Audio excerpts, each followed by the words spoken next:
Well, welcome back. You're still watching Morning Live here on SABC2. Now, Ponzi schemes are not new, but with internet, they've gotten more trickier. They promise high returns on investments, but little is revealed about how they're supposed to be generating these returns. South Africa has been hit by many of these, whether it is Defense X, KIPI, PECUSURE, and the latest is M. Last year, it was reported that M South Africa was one of the pyramid schemes under investigations by the National Consumer Commission in South Africa. You have surely seen the latest report saying that allegedly the very same scheme has collapsed. But we're speaking to Thezi Mabuza. She is the Deputy Commissioner for the National Consumer Commission on this pyramid scheme. You call them Ponzi schemes, you call them pyramid scheme, some call them push and pepekunyo. There's so many names to these schemes. Mabuza, good morning to you. Good morning, Palesa. Good morning to the listeners. Now, my first question is, what is the difference between a Ponzi scheme and a pyramid scheme?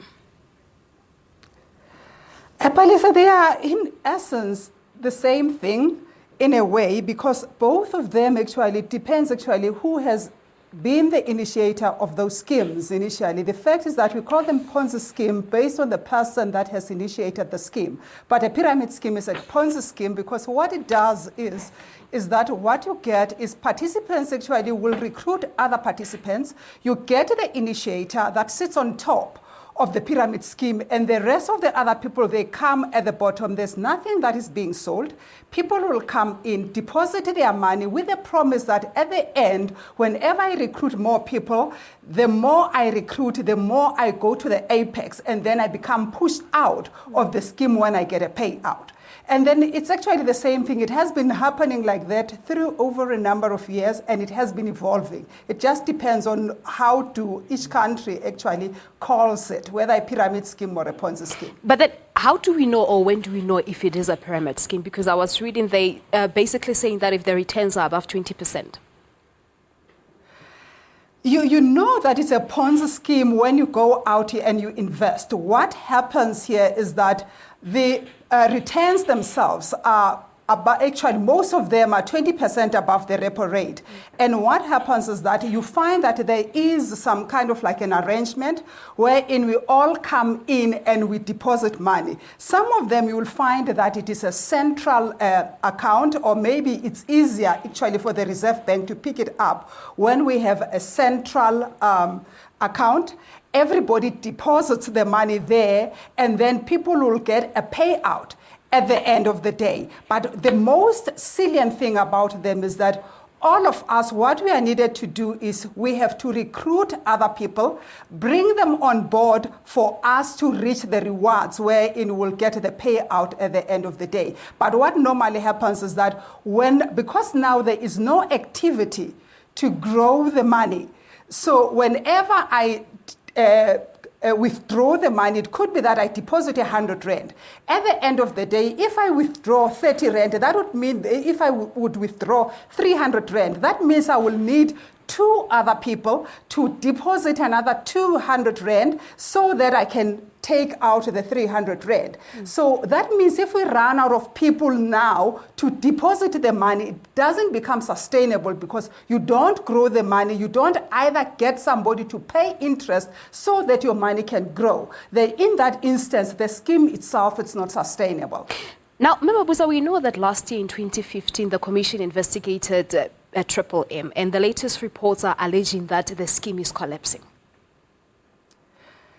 Yes, Palesa, we did that. What we did is from the Financial Services Board and the Reserve Bank, because now as a regulator, the Ponzi schemes fall within the Consumer Protection Act as a scheme. It's declared prohibited by both people that are participants and those that are initiators of the scheme. What has happened is that the Financial Services Board and the Reserve Bank, they picked up some activities in terms of the FICA Act. And then based on that, they referred some of the matters to us to look into them and see if maybe the participation or the manner in which the schemes are being permeated, they are actually either pyramid schemes or not. What we did actually with this one of Triple M, we looked into the scheme, we saw a number of other permutations that are totally different from what we are used to.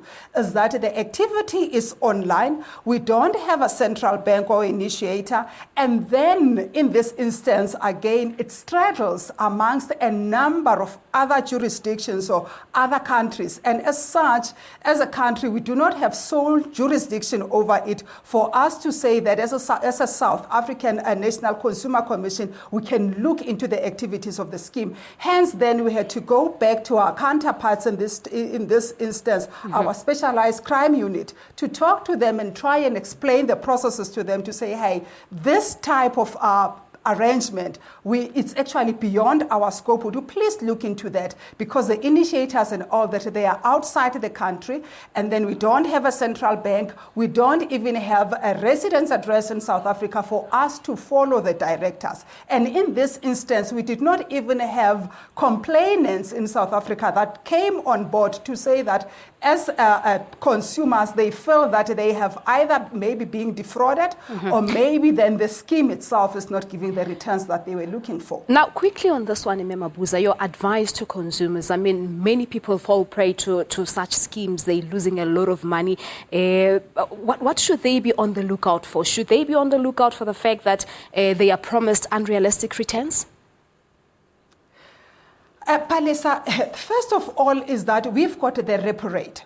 In South Africa, we have laws that will govern the manner in which your financial services provider, any person that would actually offer you a financial service and offer you returns, they are supposed to be registered with the Financial Services Board because there are rules that they have to abide with. If they offer you a service or advice that actually is contrary to what the bank or maybe the laws in South Africa would prescribe, then for you as a consumer, there will be a recourse. But then in this instance, we say to you, if somebody offers you anything which is 20% above the repo rate, as I understand, the repo rate is 7% now in South Africa. If somebody offers you something like what the Triple M is offering now, it's 30% mostly. And that actually, it's a multiplication scheme and it's prohibited in South Africa. So when you are being recruited, the person is not registered with the Financial Services Board as a financial